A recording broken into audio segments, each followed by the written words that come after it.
ব্যাপার? তুই গেলি ভালো মানুষ, কান্দতেছস আবার খোরাইতেছস, কি হয়েছে?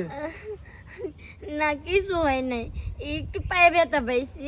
এই, কেউ একটু পায়ে ব্যথা পেলে এইভাবে কান্দে না, সত্যি করে কথা হয়েছে? না ওই যে বান্ধবীর বাসায় গেলাম না, হুম, ফ্লোরের মধ্যে পড়ে পায়ে ব্যথা পাইছি। একদম মিথ্যা কথা কবি না। তুই আমারে ভালোবাসিস না এটা আমি জানি, কিন্তু আমি তো তোরা খুব ভালো করে চিনি। তুই মিথ্যা কথা করার মতো মাইয়া না, আর হালকা পাতলা ব্যথা পেলে তুই কান্না করার মতো মেয়ে না। সত্যি করে কথা হয়েছে? আমি কিছু হয় নাই তো। সত্যি করে বল, কি হয়েছে? তোর সাথে কেউ কিছু করছে?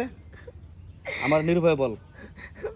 বান্ধবীর বাবা আমারে খাইয়া দিয়েছে। ছি, ছি, ছি। আমি জানতাম এমনটা হবেই। এই পৃথিবীতে যেখানে আপন রক্ত মানুষের সাহায্য করে না, আর সেখানে এই বেটা তোরে ফিরি ফিরি তোর লেখাপড়া খরচ চালায়, তোরে যে যত ডেসা বাজে সব কিনে দেয়, আবার তোর বাড়িও চালায়। আমি জানতাম এমন একটা কিছু করবোই বেটা।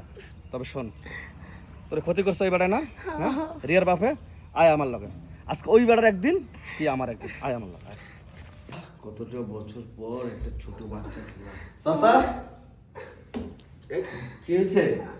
কি হয় নাই তাই কর। হ্যাঁ, সি সি, আমি এতদিন জানতাম যে মানুষ হাঁস, মুরগি, কবুতর ছোট ছোট খেতে ভালোবাসে, কিন্তু এটা বুঝি নাই যে আপনার মতো এরকম বয়স্ক একটা লোক মেয়ের বান্ধবীকে, ছোট একটা মেয়েকে, তাকে এইভাবে আপনি খেয়ে দিলেন। হ্যাঁ, ওকে তো আমি অনেক খাইয়েছি, ওর পড়াশোনা, টাকা পয়সা, ওকে অনেক কিছু দিয়েছি। আবার ওকে আরো 5 লক্ষ টাকা দেবো, যেটুকু আমি একটু খেলাম ওর থেকে, অসুবিধাটা কি? আপনার মেয়েকে তো আপনি খেয়ে পরে বড় করতেছেন, আপনার মেয়ের পিছনে তো অনেক টাকা নষ্ট করতেছেন, তাহলে ওর কাছে না গিয়ে আপনার মেয়ের কাছে যেতে পারেন নাই? সাবধানে কথা বলো, আমার মেয়ে সেটা। এখন গায়ে লাগতেছে না? এখন গায়ে লাগতেছে? ওটা নিজের মেয়ে, এটা আর পরের মেয়ে না। দাঁড়ান, আপনার বিচার আমিও করবো না, এই গ্রামবাসীও করবো না, আপনার বিচার করবো পুলিশ। 999 ফোন দিই। কি করছো? আমি তোমাকে 2 লক্ষ টাকা দেবো না। টাকা দিয়ে আপনি সবকিছু কিনতে চান? আচ্ছা, ওর ইজ্জতটা ফিরে দেন, দেন ফিরাইয়া। আরে কি দরকার, বেশি বাড়াবাড়ি দরকার নেই। আমি তোমাকে আরো 1 লক্ষ টাকা দিচ্ছি, 3 লক্ষ টাকা দিচ্ছি, এটাকে শেষ করে দাও।